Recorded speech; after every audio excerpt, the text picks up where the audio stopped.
Grade বিমের কাজ নিয়ে বিস্তারিত আজকে স্বাগত করছি একটা নতুন ভিডিওতে। গ্রেড বিমের যে আমরা খুঁটিনাটি সকল বিষয় নিয়ে প্রায় আমি 18টা টপিক বলবো আপনাদের, যে কিভাবে আপনার যে বাড়ির 2-1-3 তলা যত তলাই করেন না কেন গ্রেড বিম মাটির লেভেলে যে দেওয়া হয়ে থাকে, গ্রেড বিম সকল কলামগুলোকে একসাথে আবদ্ধ করে, তাই গ্রেড বিমের কিছু নিয়ম মেনে এবং কাজ কীভাবে আরও সুন্দর হবে সম্পূর্ণ বিষয়টি আজকে আপনি জানতে পারবেন মালিক হয়ে, এবং আপনি মিস্ত্রিদের কাছে এই কাজগুলো আদায় করে নিতে পারবেন। তো আমি যদি প্রথমে বলি যে প্রথমে যে আমাদের ফুটিং হয় এবং শর্ট কলামের মধ্যবর্তী যে ফাঁকা জায়গাটা, এটা অবশ্যই আপনারা বালি দিয়ে ভরাট করবেন, কখনও মাটি দিয়ে ভরাট করবেন না। এরপরে ভালোভাবে সেখানে কম্পোস্ট করবেন, মানে ভালোভাবে ধর্মুস করবেন। এরপর আমরা যদি 2 নম্বরে বলি, শর্ট কলামের ঢালাইকৃত যে টপ থেকে 3 ফিট পর্যন্ত কলামের রিং বাঁধতে হবে।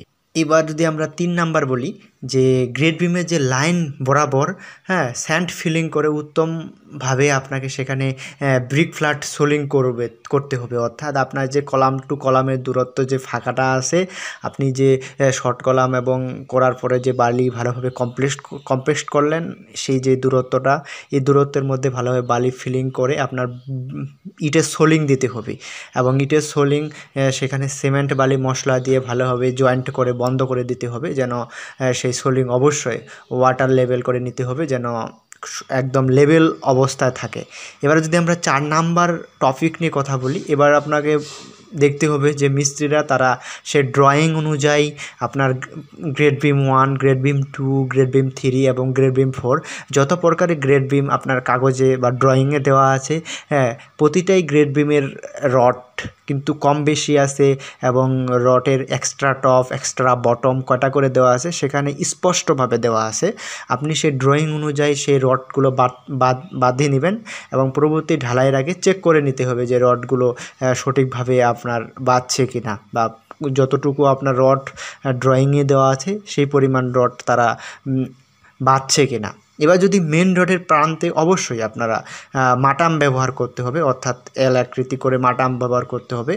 আবার আমরা যে এক্সট্রা টপ বা এক্সট্রা বটম দিয়ে থাকি, এগুলোতে যদি মাটাম দিতে পারেন তাহলে ভালো, আর যদি না পারেন তাহলেও কোনো সমস্যা হবে না। মানে এক্সট্রা ডে কাটানো থাকে যে কলাম থেকে যে মাঝখানে একটা এক্সট্রা টপ বা এক্সট্রা বটম দেওয়া হয়। এবার যদি আমরা 6 নাম্বার টপিক নিয়ে কথা বলি, তো অবশ্যই একটা বিল্ডিংয়ে যে সম্পূর্ণ যে 39 ফিট যে রডটা থাকে, সেই রডটা তো সম্পূর্ণটা আপনার সেই জমিটা আরও লম্বা হতে পারে, সেখানে ল্যাপিং পড়তে পারে, সেখানে কাটা পড়তে পারে। অবশ্যই কাটা পড়বে, একটা রড তো আর সম্পূর্ণ ব্যবহার নাও হতে পারে। আপনার বিল্ডিংটা ছোট প্রজেক্ট হতে পারে, বা প্রস্থে বড় এবং লংয়ে ছোট হতে পারে, যাই হোক না কেন। তো এই যে গ্রেড বিমের যে টপ লেয়ারের রড, যেগুলো আমরা উপরের দিকে যে গ্রেড বিমের রডগুলো থাকবে, উপরে যদি আপনার 3টা থাকে, উপরে যদি আপনার 2টা থাকে, তাহলে আপনার 30D অর্থাৎ হচ্ছে ডায়া। যদি 16 মিলি ব্যবহার করা হয় তাহলে 16-র সাথে আপনার 30 গুণ অনুসরণ করে আপনাকে ল্যাপিংটা দিতে হবে। এবার টপ লেয়ারের যে আপনি যে ল্যাপিং দিচ্ছেন, এখানে কখনো আপনারা মানে আমরা 3-4 ভাগে ভাগ করবো না, এখানে আমরা 3 ভাগে ভাগ করে সেই ল্যাপিংটা দিতে হবে। অবশ্যই টপে যে লেয়ারটা দিবেন এটা 30D দিবেন, এবং সেই টপ লেয়ারের যে মাঝখানে মনে করেন যে 2 কলাম আছে, 2 কলামের মাঝখানে আপনাকে কখনো মাঝখানে সেই ল্যাপিং ফেলার চেষ্টা করবেন, এবং কলামের সাইডে 2 কলামের কাছাকাছি কোনো ল্যাপিং দেওয়ার চেষ্টা করবেন না। টপে আপনি বটমে দিতে পারেন কাছাকাছি, কিন্তু কলামের কাছাকাছি, কিন্তু আপনি কলামের কাছাকাছি টপে যে ল্যাপিংগুলো সেগুলো দিতে পারেন না। এবার যদি আমরা 7 নাম্বার টপিক নিয়ে কথা বলি, যে গ্রেড বিমের যে বটম লেয়ার, অর্থাৎ মাটির সাথে যে রডগুলো স্ট্রেট যে রডগুলো, এগুলোতে যদি ল্যাপিং দেওয়ার কখনো দরকার হয় তবে আমরা সেখানে 40D অনুসরণ করে দিব, এবং বটম লেয়ারের ল্যাপিং অবশ্যই আমরা যে বটম নিচে যে ল্যাপিংটা, এটা যে 4 ভাগে ভাগ করে আমরা রাখবো। এবং বটম লেয়ারের ল্যাপিংটা কখনোই আমরা চেষ্টা করব না যে 2 কলামের মাঝখানে দিয়ে ল্যাপিং দিয়েছে এটা দিতে দেব না, কারণ কখনোই যেন নিচের যে রডগুলো গেছে এখানে যদি আপনার ল্যাপিং প্রয়োজন হয় কখনো আমরা মাঝখানে দিতে দেব না। এবার ভালোভাবে আপনারা শাটারিং করে নিতে হবে। তো শাটারিং করার পূর্বে আপনাকে যেটা করতে হবে সেটা হচ্ছে যে গ্রেড বিমের যে অর্থাৎ যেই চুড়িগুলো দিয়ে আমরা বাঁধা হয় সেগুলো 10 mm এর রড বা বিশেষ ক্ষেত্রে 8 mm এর রডও ব্যবহার করা হয়ে থাকে। তো সেগুলো আমরা স্ট্রাফ ব্যবহার করব, 5-7 হতে পারে, 4.5x5 হতে পারে, এটা ড্রয়িংয়ে দেওয়া থাকবে।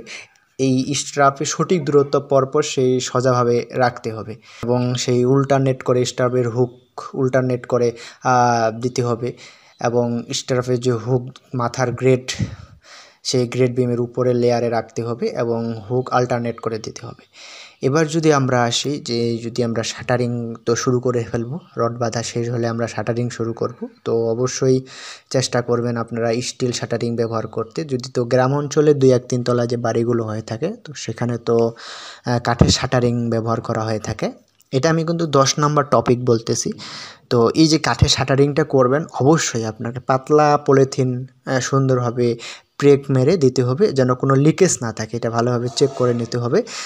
এবার আমরা যদি 11 নম্বর টপিক বলি যে সুন্দর করে শাটারিং করার পর প্রায় 2 থেকে 2.5 ফিট পরপর বটম দিয়ে সেই মুখ টানা দিতে হবে যেন সেই দুই পাশে দুইটা যে আমরা কাঠের যে টানা দিয়েছি সেখানে আমরা বটম মুখ টানা দিতে হবে যেন 2 ইঞ্চি বাই 2 ইঞ্চি ডাসা দিয়ে, অর্থাৎ আমরা যেন সরে না যায় সেই মুখগুলো টানা দিতে হবে এবং এই 2 ইঞ্চি বাই 2 ইঞ্চি যে ডাসা এই শাটারিং ভালোভাবে ঠেলা দিয়ে ভাইব্রেটর করলে যেন আমরা সেগুলো না সরে যায়, যেন না ফাঁকা হয়ে যায়, যেন কোনো লিকেজ সৃষ্টি না হয়, এটা দেখতে হবে। এবার যদি আমরা 12 নম্বর টপিকে আসি যে শাটার যেন গ্রেড বিমের গভীরতা আমরা সবাই জানি যে পোস্টের দিকে 10 হয় এবং কলাম টু কলামের দূরত্ব অনুযায়ী গ্রেড বিমের গভীরতা হয়ে থাকে। তো এই গভীরতা আপনাকে 2 ইঞ্চি বেশি করবেন যাতে করে আমরা ঢালাইয়ের সুবিধা হয়। যেমন আমরা 2 ইঞ্চি বেশি কেন করতে বলবো, যখন আমরা মশলাটা ফেলতেছে সেই গ্রেড বিমের সেই গভীরতায় ফেলতেছে তখন তাহলে লেভেলিংটা ঠিক হয়ে আসবে, কাঠে এবং লেভেলটা ঠিক হয়ে আসবে। এবার আমরা যদি 13 নম্বর টপিক নিয়ে কথা বলি, গ্রেড বিমে অবশ্যই আপনার ব্লক তো দিতেই হবে, আপনি 2.5 ইঞ্চি ব্লক করবেন এবং 14 নম্বর টপিক হচ্ছে গ্রেড বিম অবশ্যই আপনাকে পরিষ্কার করতে হবে যেন গাছের পাতা না পড়ে। এবার আমরা আসবো 15 নম্বর টপিক নিয়ে যে গ্রেড বিমের ঢালাইয়ের যে জয়েন্ট দিতে চাইলে অবশ্যই L4 যেন না পড়ে। গ্রেড বিম ঢালাইয়ের জয়েন্ট কলামের থেকে সামান্য দূরে জয়েন্ট রাখবেন, অর্থাৎ আমরা যে জয়েন্ট হতেই পারে যেমন একটা গ্রেড বিম এখানে মাঝখানে এসে জয়েন্ট পড়তে পারে এবং জয়েন্ট কখনো বিমের মাঝে রাখা যাবে না। একটা বিম আরেকটা বিমের উপরে রেস্ট করতেছে সেখানে আমরা মনে করি যে মাঝখানে দেব না, সেটা কলামের কাছে বা L4 মধ্যে যেন না পড়ে, সেটা দেখতে হবে যে আমরা 4 ভাগে ভাগ করেছি সেই স্থানটাতে যেন না পড়ে। এবার ঢালাইয়ের যে সঠিক রেশিও অর্থাৎ 3 একের ঢালাই তো আমরা জানি যে 3 একের ঢালাই দিতে হবে এবং ঢালাইয়ের আগে ভালোভাবে, এটা আমি 17 নম্বর টপিক বলতেছি, এবং ঢালাইয়ের আগে ভালোভাবে ভালোভাবে পানি দিয়ে ভিজিয়ে নিতে হবে যেন ইট ঢালাই থেকে কোনো পানি শোষণ না করে, অর্থাৎ আমরা যে প্রথমে যে ইটের সোলিং করেছি একটা সেই ইটের সোলিংটা ভালোভাবে পানি দিয়ে ভিজিয়ে নিতে হবে যেন সেই আমরা যে ঢালাইয়ের মশলা থেকে যেন পানি শোষণ না করে। এবার আমরা সর্বশেষ 18 নম্বর টপিক নিয়ে কথা বলবো।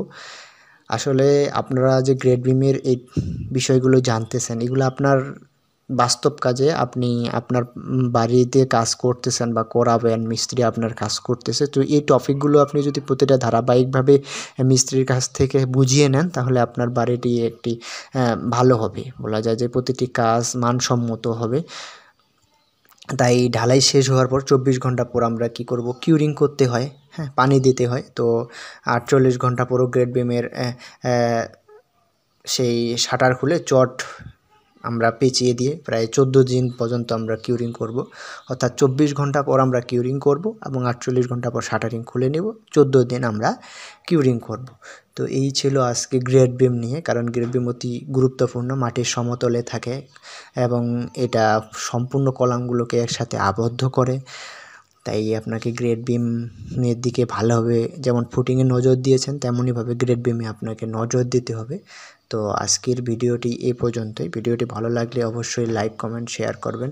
ধন্যবাদ সবাইকে।